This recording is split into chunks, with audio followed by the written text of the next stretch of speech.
धन्यवाद आपका। आगे बढ़ते हैं, उत्तराखंड से खबर आपको बता दें, जहां पर केदारनाथ धाम में वीआईपी व्यवस्था पर छिड़ा है विवाद। वीआईपी दर्शन पर तीर्थ पुरोहितों ने किया विरोध।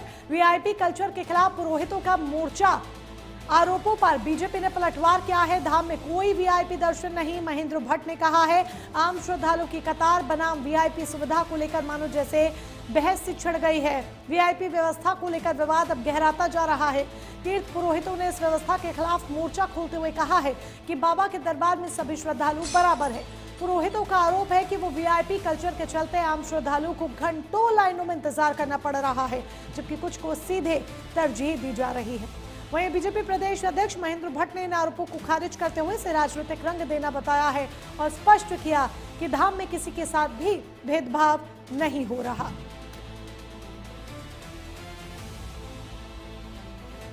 केदारनाथ धाम में किसी के साथ कोई भेदभाव नहीं हो रहा है। ये ऑफिशियली बार बार इस बात को क्लियर किया जा रहा है, लेकिन मानो जैसे एक ऑफिशियल बहस छिड़ गई हो, एक मीठी बहस छिड़ गई हो वीआईपी और आम श्रद्धालुओं के बीच में दर्शन को लेकर। ऐसे में महेंद्र भट्ट बीजेपी के प्रदेश अध्यक्ष उत्तराखंड के, उन्होंने आगे आकर साफ किया है कि केदारनाथ धाम में ऐसी कोई व्यवस्था नहीं है। लेकिन यहाँ पर इस व्यवस्था के खिलाफ देखिए किस तरीके से नारेबाजी करते हुए, हल्ला करते हुए यहाँ पर श्रद्धालु आपको दिखाई देंगे। पहली बात बहुत स्पष्ट कर देता हूँ, कोई वीआईपी दर्शन नहीं होता है। बाबा केदार, बाबा भगवान बद्री विशाल अपने हर भक्त को दर्शन दे रहे हैं। केवल किसी बात का राजनीतिक इशू बनाना, ये कम से कम उत्तराखंड के 4 धाम यात्राओं पर जो लोग इस प्रकार के प्रश्न खड़ा करते हैं, वो यात्रा को प्रभावित करने का काम कर रहे हैं। मैं आज भी कह सकता हूँ, बिना वीआईपी दर्शन के हर व्यक्ति के दर्शन चारों धामों के अंदर हो रहे हैं।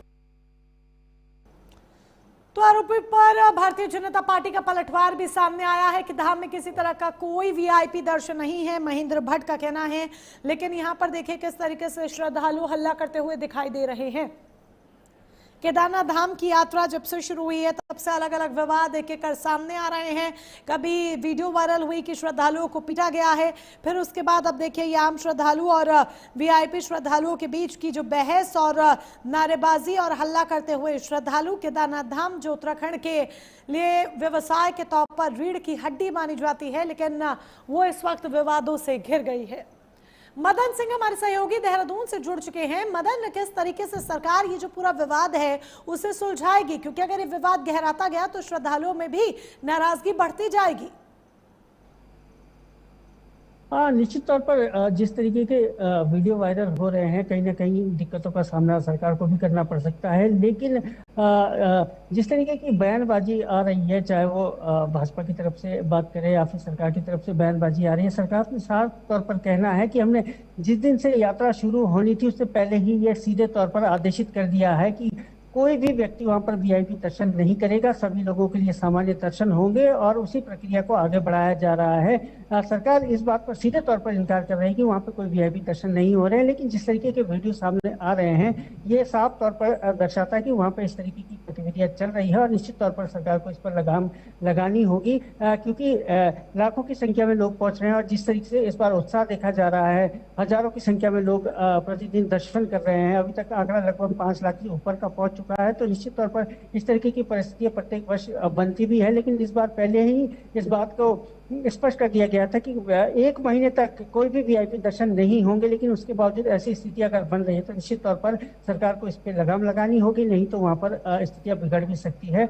लेकिन सरकार कहीं ना कहीं यहाँ पर जिस तरीके की बयानबाजी कर रही है कि वहां पर कोई वीआईपी दर्शन नहीं हो रहे हैं, तो इस तरीके के बयान में कहीं ना कहीं दिक्कत कर सकते हैं। जी मदन, बिल्कुल ये सरकार कह रही है कि इस तरह का कुछ भी नहीं है, लेकिन विपक्ष को भी अगर देखें तो बैठे बैठाए एक मौका भी मिल गया है और इस पर निश्चित बात तौर पे धीरे धीरे राजनीति भी जो है वो शुरू हो जाएगी, क्योंकि अगले साल चुनाव भी है और ये एक बड़ा मुद्दा बन सकता है।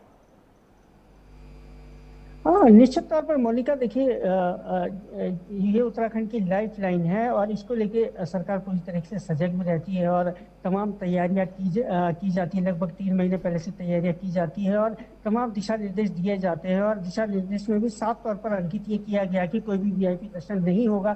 लेकिन जब कहीं ना कहीं आदेशों का उल्लंघन होता है तो दिक्कतें सामने निश्चित तौर पर आएंगी और विपक्ष को भी बैठे बिठाए एक बड़ा मौका मिल गया है और विपक्ष निश्चित तौर पर इसको भुनाने की कोशिश करेगा, क्योंकि जैसे आपने भी कहा कि 2027 में चुनाव है और चुनावी दौर अब शुरू हो चुका है। तमाम पार्टियां जो है चुनाव प्रचार में अब जुट गए हैं, तो निश्चित तौर पर जो भी मुद्दे मिलेंगे उसको विपक्ष भी भुनाने की कोशिश करेगा और सरकार को इस तरीके की गतिविधियों पर निश्चित तौर पर लगाम लगाना होगा, नहीं तो परिस्थितियां बिगड़ भी सकती है। जी बोलिए। बिल्कुल, चलिए जुड़ने के लिए, तमाम जानकारी के लिए मदन बहुत बहुत शुक्रिया।